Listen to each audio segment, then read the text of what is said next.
Nang humiling si Shrek na bumalik ang dati niyang buhay sa isang araw lang, kasama rin itong nawala ang kanyang nakaraan maging ang pamilya niya. Kasabay din noon, isang malupit na villain ang naghahari sa buong lugar na ang mahika ay nagbibigay ng hiling sa sinuman.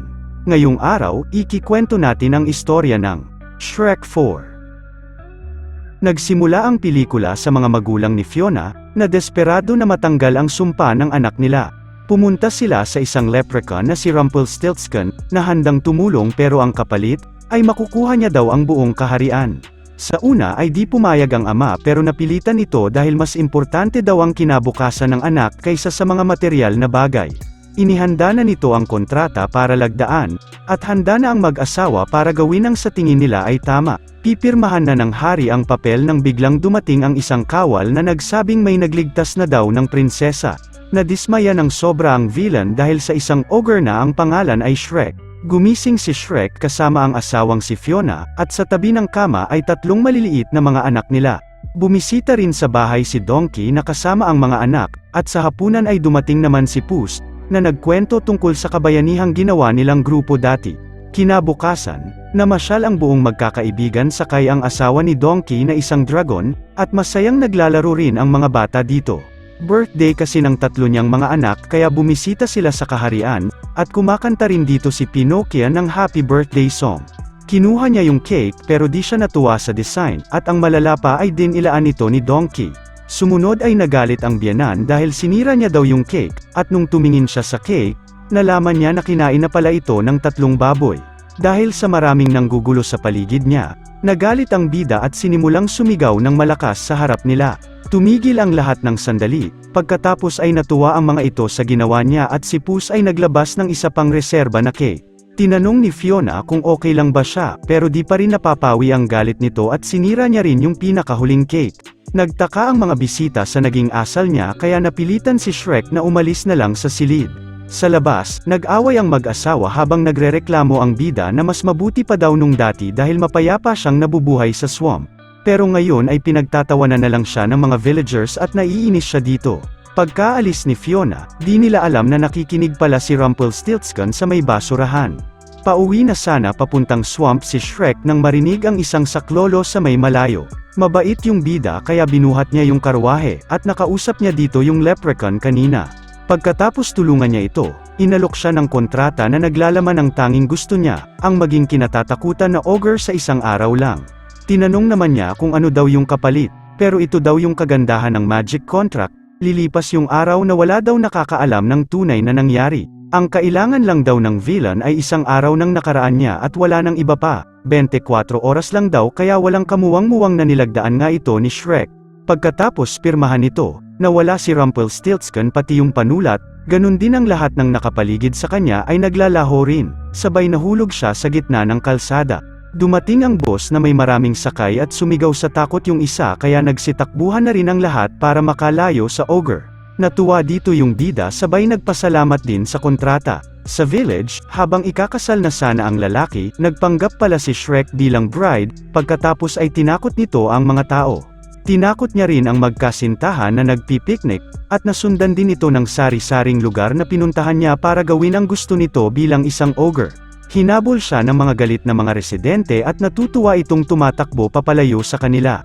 Habang tinitignan ni Shrek ang mga wanted poster niya sa mga puno, napansin din ito ang isang poster na may mukha ng kanyang asawang si Fiona. Nagmamadali na ngayon siyang tumakbo pa uwi pero naabutan niya na naging abandonadong lugar na ito. Sinira niya ang pader para hanapin ang kanyang pamilya, pero wala na palang nakatira sa lugar.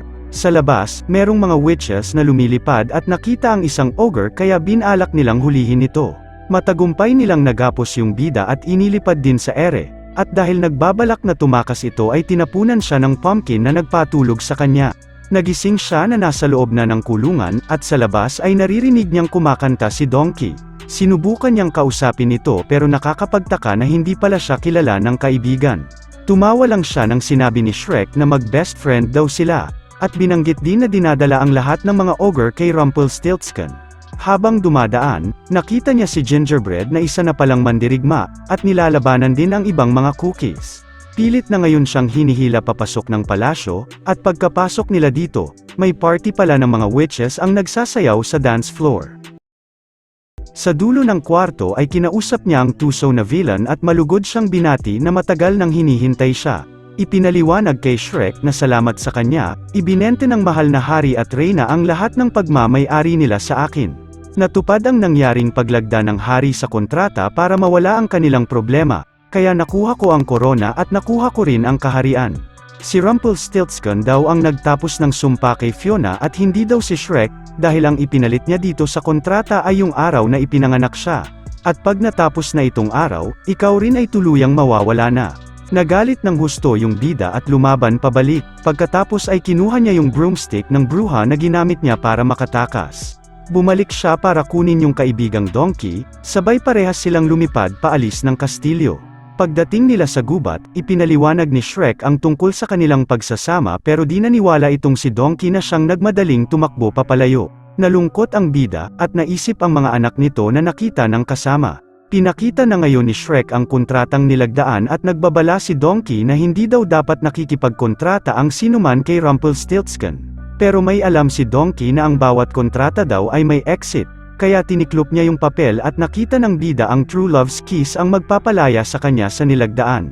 May naamoy si Donkey sa may gubat kaya sinundan niya ito, at nakita ang masarap na waffles sa may sentro ng gubat.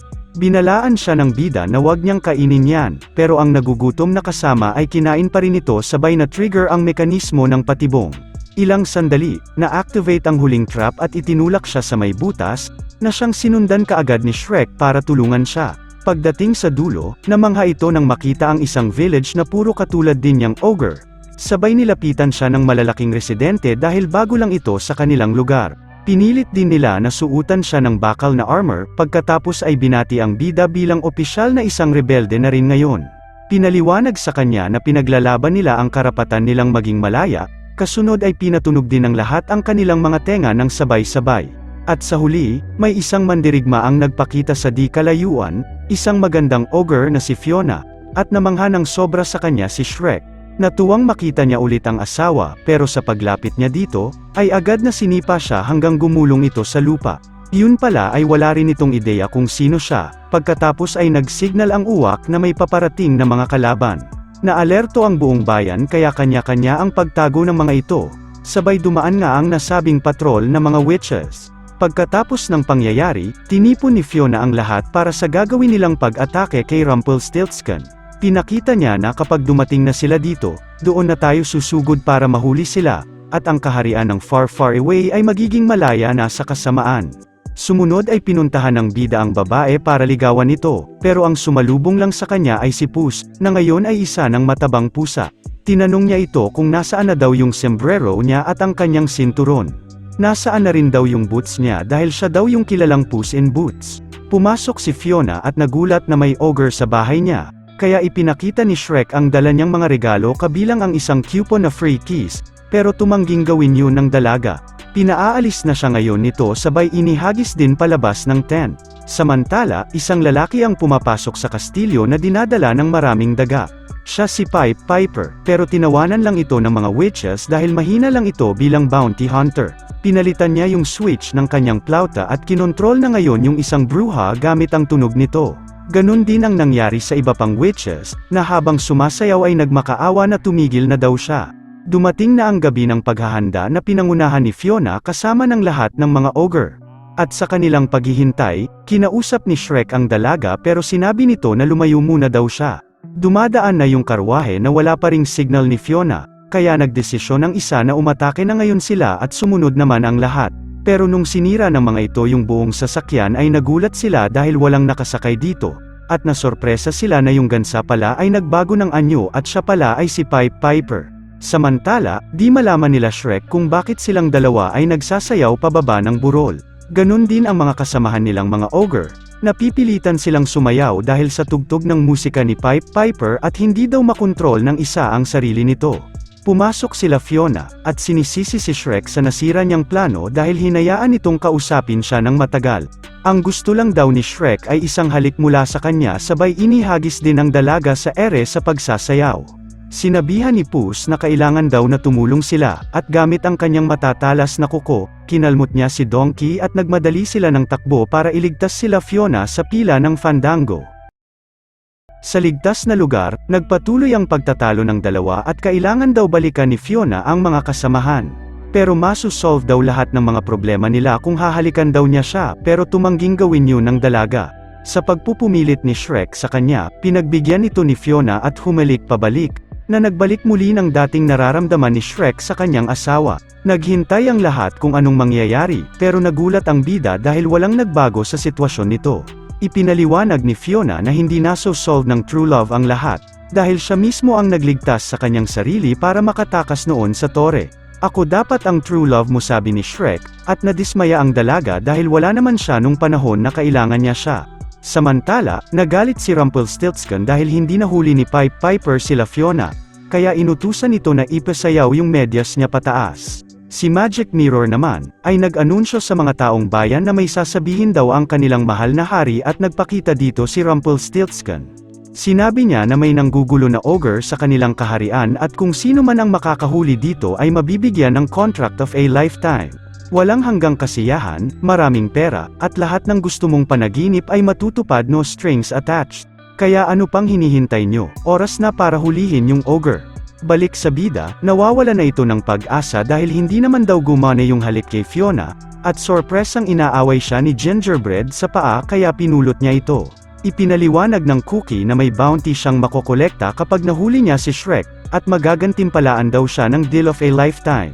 Dahil dito, nagkaroon ng bagong pag-asa ang bida at ibibigay niya daw kay Rumpelstiltskin ang gusto niya talagang mangyari. Sorpresa namang pumasok sa silid yung hinahanap nitong ogre, at malugod na ibibigay na daw ni Rumpelstiltskin yung kontrata sa sinuman na nakahuli. Pero kinuha yung deal of a lifetime ni Shrek, dahil ayon sa kanya, siya mismo ang nag-aresto sa sarili niya sa kastilyo. Kaya ang ibig sabihin nito ay ibibigay dapat daw ng villain ang anuman na gustuhin niya. Sa labas ng silid, napalaya na ng mahika ang lahat ng mga presong ogres na ipinagtaka nila Donkey. Yun pala, ito yung hiniling ni Shrek sa kontrata na maging ligtas si Fiona at ang mga kasamahan niya, kapalit nga lang noon ay mapupunta siya sa may bilangguan. Sorpresa namang ipinakita sa kanya na nahuli rin pala si Fiona at naggalit si Shrek dahil sinabi niya na palalayain daw ang lahat ng mga ogre. Ang rason ng kalaban ay hindi naman daw totoong ogre yung dalaga, kaya natutuwa itong naisahan niya daw silang dalawa. Sumunod ay humingi ng paumanhin si Fiona at nagpasalamat din sa kabutihan niyang ginawa sa mga ogre. Inilagay na ngayon sa kisame ang malaking disco ball, at nung inilawan na ito, inanunsyo ni Rumpelstiltskin sa lahat ang pagkakadakip ng dalawang ayaw niyang mga ogre. At ang malala pa neto, ipinakita din yung bangungot ni Fiona sa may tore, yung dambuhalang dragon na ngayon ay bumubuga ng apoy. May naririnig naman silang kumakanta at nasa taas nila si Donkey, at ang isa pang kaibigan na si Puss in Boots. Tumutunog din yung disco ball, at ilang sandali ay nagsilabasan ang mga ogre para magrebelde laban sa malupit na tyrant ng kaharian. Naghagis na ngayon ang mga witches ng mga pumpkin na pasabog, pero nasalag lang ito ng mga ogre gamit ang shield. Sinabi naman ni Shrek na kailangan ni Donkey na ligawan daw yung asawa niyang dragon, at nanginginig itong humarap sa halimaw. Dahil sa romantic song, napangiti ito sa harap ng dragon at humihingi ng kiss. Nagalit naman ito kay Puss kaya sinubukang kagatin ito, pagkatapos ay tinangkang buga ng apoy si Fiona sa may gilid. Binuhat pala siya ni Shrek at natuon ang atensyon ngayon sa bida. Nag-swing yung dalawa sa ere para maiwasan yung dambuhalang dragon, at nung nasa taas na sila, tumalon ulit ang mga ito at nagpaikot-ikot sa palibot nito. Sa huli, gamit na ngayon ang kadena ay ginapos nila yun hanggang sa tuluyang matalo na nila yung halimaw. Samantala, mahuhuli na sana ng mga ogre si Rumpelstiltskin, pero tumalon ito sa veranda at ilang sandali, ay sumasakay na pala siya sa alaga niyang si Fifi. Pero naitali ito ni Shrek mula sa ilalim, at pagkahila niya ng kadena, bumagsak sa mga kamay ni Fiona yung villain. Sumigaw yung dalaga na nakuha na natin yung tagumpay, sabay nagdiwang din sila. Bumalik sa party na sumisigaw si Shrek, at natuwa ang mga tao dahil sa ginawa niya. Napagtanto ng bida na nakaligtas siya, at nakita niya muli ang pinakamamahal niyang asawa. Sobrang natuwa ito at nakita niya rin muli ang malulusog niyang mga anak na naglalaro. Isinuli niya yung manika sa bunso sabay nagpasalamat ito sa kanya. Natapos ang pelikula na masayang nagdiwang ng kaarawan ang buong pamilya ng mga ogre. Mag-subscribe para makapanood ng mga video na katulad nito. Hanggang sa muli kaibigan.